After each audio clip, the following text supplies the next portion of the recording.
আসসালামু আলাইকুম সুপ্রিয় শিক্ষার্থী, আজকে আমি তোমাদের একটা অঙ্ক করাবো। হিসাবের বইসমূহ, একাদশ শ্রেণী হিসাব বিজ্ঞান প্রথম পত্রের অক্ষরপাত্র পাবলিকেশনসের 6 নাম্বার অঙ্ক সেটা আশা করি তোমরা সবাই মনোযোগ দিয়ে অঙ্কটাকে দেখবে।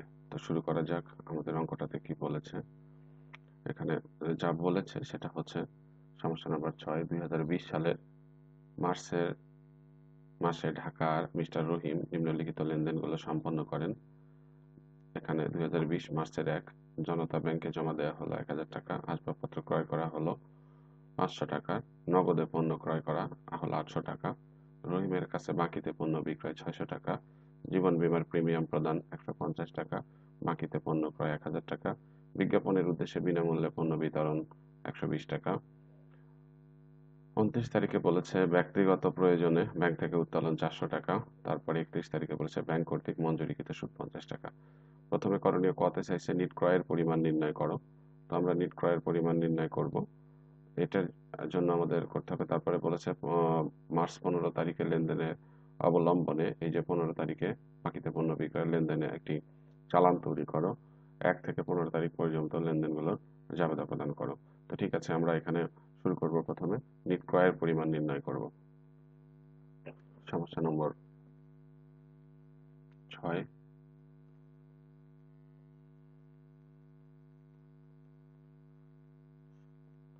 করণীয় ক,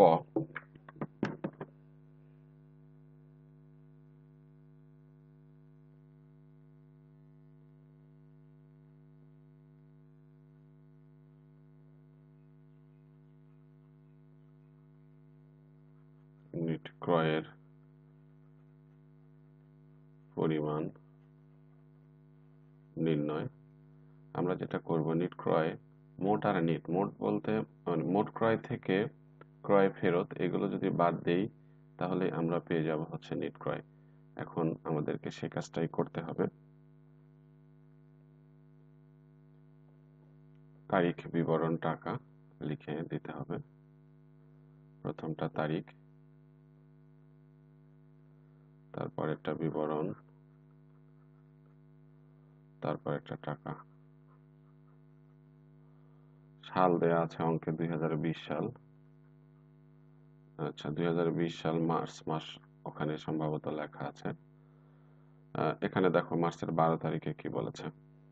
মার্চের 12 তারিখে দেখো বলেছে আগে মোট ক্রয়গুলো যোগ করব। নগদে পণ্য ক্রয় 800 টাকা, এটা লিখবো আগে। তারপরে আর কোন তারিখে পণ্য ক্রয় করেছে দেখো। আবার 23 তারিখে এসে বলেছে যে বাকিতে পণ্য ক্রয়। আগে এই ক্রয়গুলোকে আমরা যোগ করে নিই, তারপরে ফেরতটাকে বাদ দিয়ে দিব। তাহলে 10 তারিখে নগদে পণ্য ক্রয় 800, 12 তারিখে নগদে পণ্য ক্রয়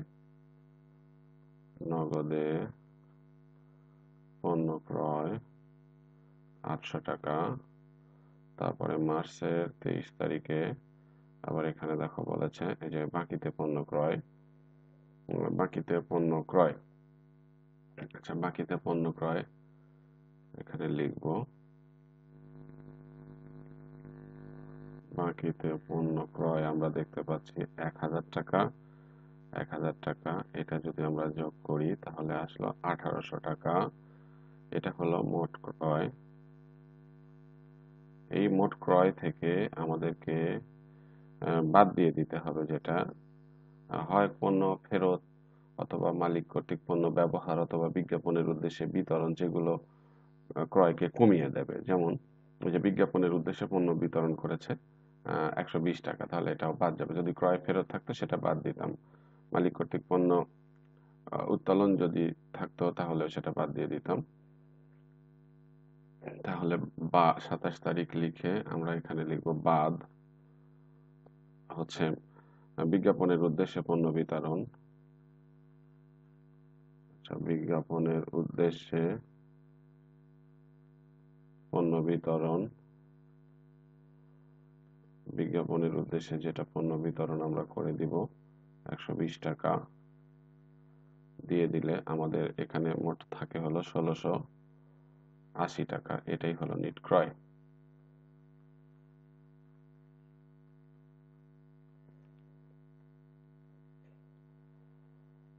আসলে তোমাদের শিখার জন্য একটা কথা বলে দেই যে নিট ক্রয়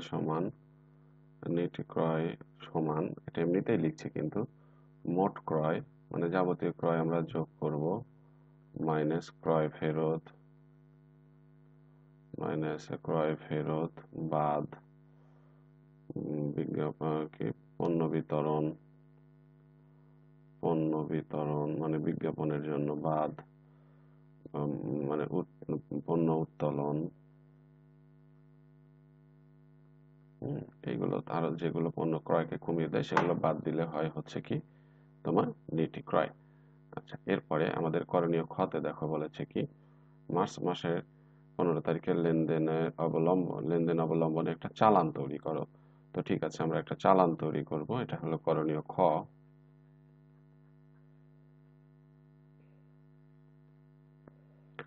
এখানে মিস্টার রহিম ছিল মেবি, মিস্টার রহিম। আচ্ছা, চালান তৈরি যদি আমরা করতে চাই তাহলে প্রথমে এইভাবে একটা দাগ দিয়ে নিই আমরা, দাগ দিয়ে যদি নেওয়া যায় তাহলে ভালো হবে। আচ্ছা, তারপরে এখানে আর একটা দাগ দিব আমরা এইভাবে। আচ্ছা, দাগ দেওয়ার পর আমরা এখানে নাম লিখি মিস্টার রহিম,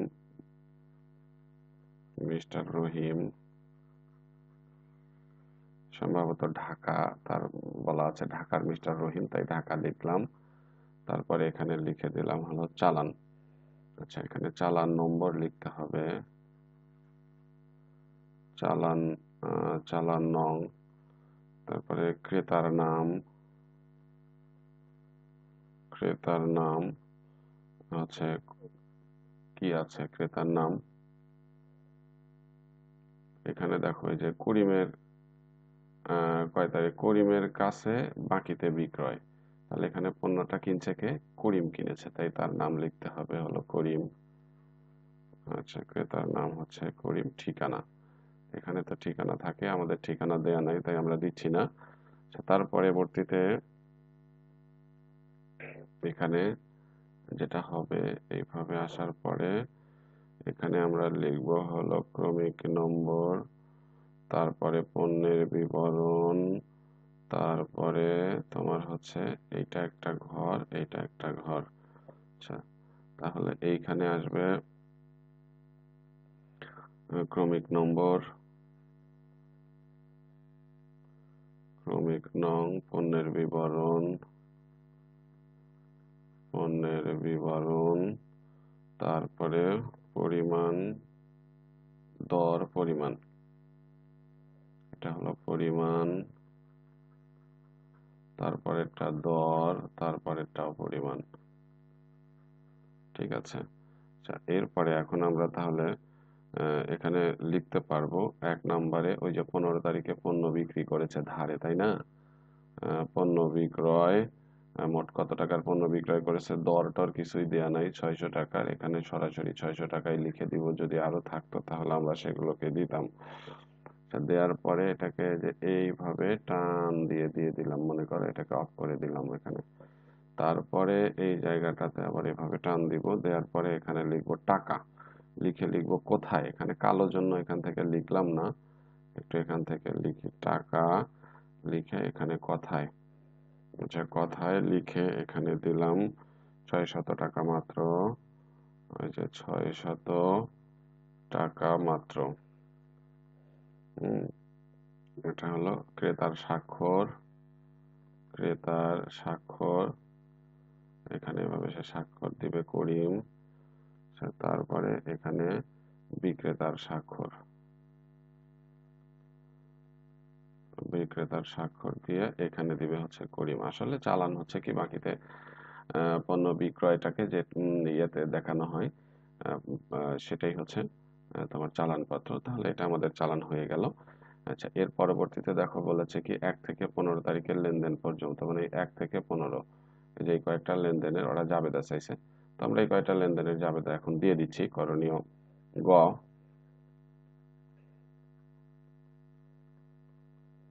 মিস্টার রহিম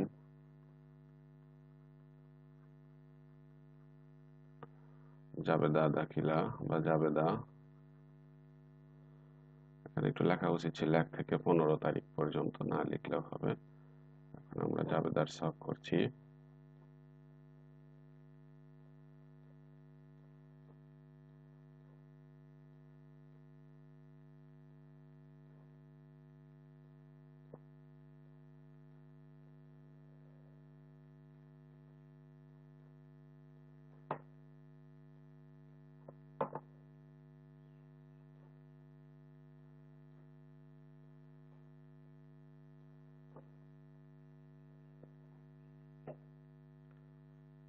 তারিখ বিবরণ সূত্র ডেবিট টাকা ক্রেডিট টাকা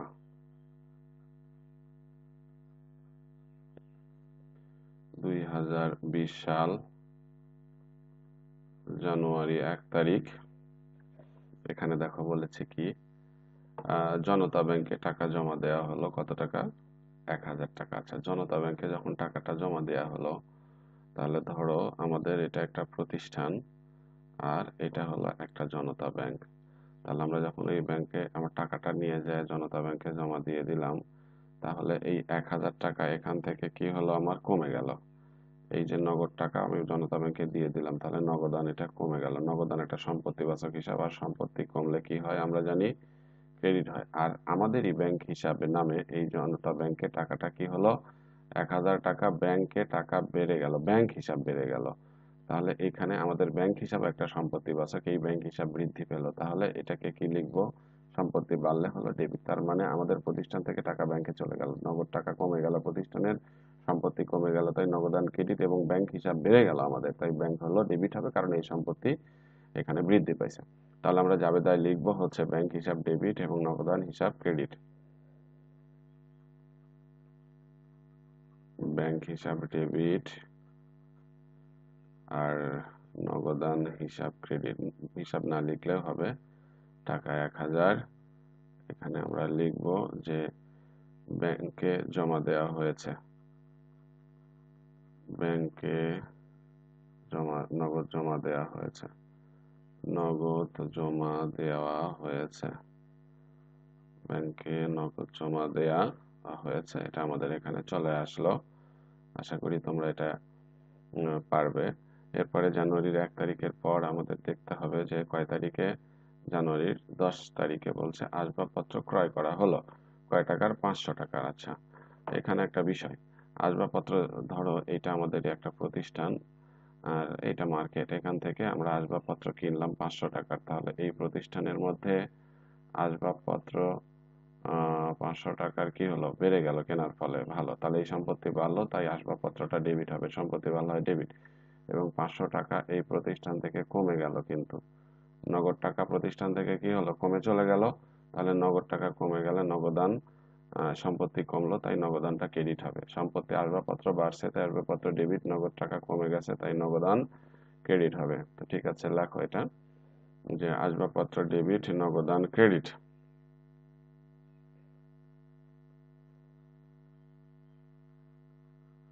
আসবাবপত্র ডেবিট আর নগদান ক্রেডিট 500 টাকা। তাহলে আমরা লিখবো আসবাবপত্র ক্রয় করা হয়েছে, আসবাবপত্র ক্রয় করা হয়েছে। এখানে আসবাবপত্র ক্রয় করা হয়েছে কত টাকা বলতো, হচ্ছে 500 টাকার। এর পরের তারিখেরটাতে আমাদেরকে যেতে হবে, 12 তারিখে বলছে যে নগদে পণ্য ক্রয় করা হলো 800 টাকার। আচ্ছা, 12 তারিখ। আচ্ছা, এখানে নগদে যখন আমরা পণ্য কিনলাম আমাদের দেখতে হবে কি ঘটনা ঘটলো।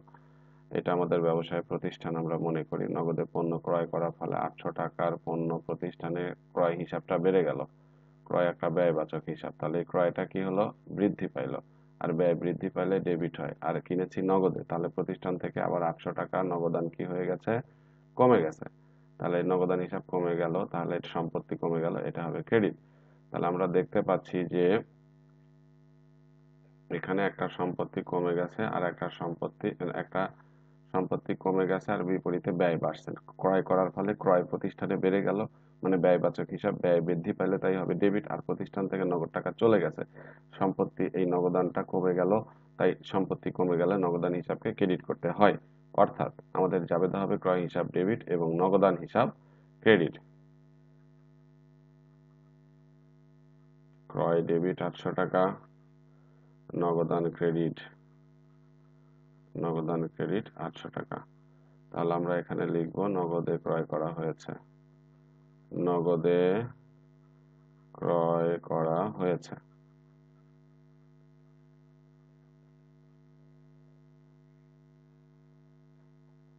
এরপরে 12 তারিখের পরে আমরা দেখতে পাচ্ছি আমাদের কয় তারিখ আছে এখানে 15 তারিখ। করিমের কাছে বাকিতে পণ্য বিক্রয়।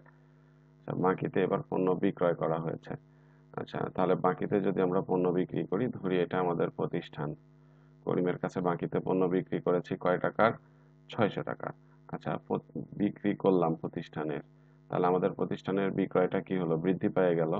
বিক্রির ফলে বিক্রয় বৃদ্ধি পায়, ভালো টাকায়, ভালো কথা। এই যে বিক্রয় বৃদ্ধি পাইলো 600 টাকা। তাহলে এই যে বিক্রয়টা প্লাস হয়ে গেল। আমরা জানি বিক্রয় একটা আয়বাচক হিসাব। আয় বৃদ্ধি পাইলে হয় হলো ক্রেডিট, ভালো। এখন এই বিক্রয়টা যদি নগদে করতাম তাহলে প্রতিষ্ঠানের মধ্যে নগদ টাকা আসতো, তখন নগদান হিসাব বেড়ে গেল। কিন্তু বিক্রি করা হয়েছে বাকিতে, টাকাটা এখন আমরা পাইনি, টাকাটা পাবো। যে টাকাটা পাবো সেটাকে বলা হবে কি? প্রাপ্য হিসাব। বাকিতে কোনো টাকা পাওয়া না থাকলে সেটাকে বলা হবে প্রাপ্য হিসাব। অর্থাৎ এই প্রাপ্য হিসাব একটা সম্পত্তিবাচক হিসাব। আমার এখানে প্রাপ্য হিসাবটা বৃদ্ধি পাইলো, তাহলে এই সম্পত্তিটা বৃদ্ধি পাওয়ার ফলে এটাকেও আমরা কি করে দিব? ডেবিট করে দিব। অর্থাৎ প্রাপ্য হিসাব ডেবিট হবে, কারণ সম্পত্তি বাড়লো, আর এখানে বিক্রয় হিসাবটা হবে ক্রেডিট। তো লেখো প্রাপ্য হিসাব ডেবিট এবং বিক্রয় হিসাব ক্রেডিট। 15 তারিখ প্রাপ্য হিসাব ডেবিট। কত টাকা আসলো এখানে? 600 টাকা। বিক্রয় হিসাব ক্রেডিট বা বিক্রয় ক্রেডিট 600 টাকা। এখানে লিখতে পারি কার কাছে বিক্রি করা হয়েছে? করিমের কাছে বাকিতে পণ্য বিক্রয় করা হয়েছে। ব্যাখ্যা: করিমের কাছে বাকিতে পণ্য বিক্রয় করা হয়েছে।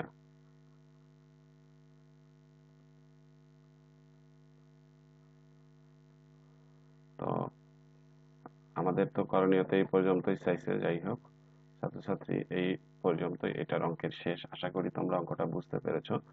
যদি কেউ না বুঝে থাকো,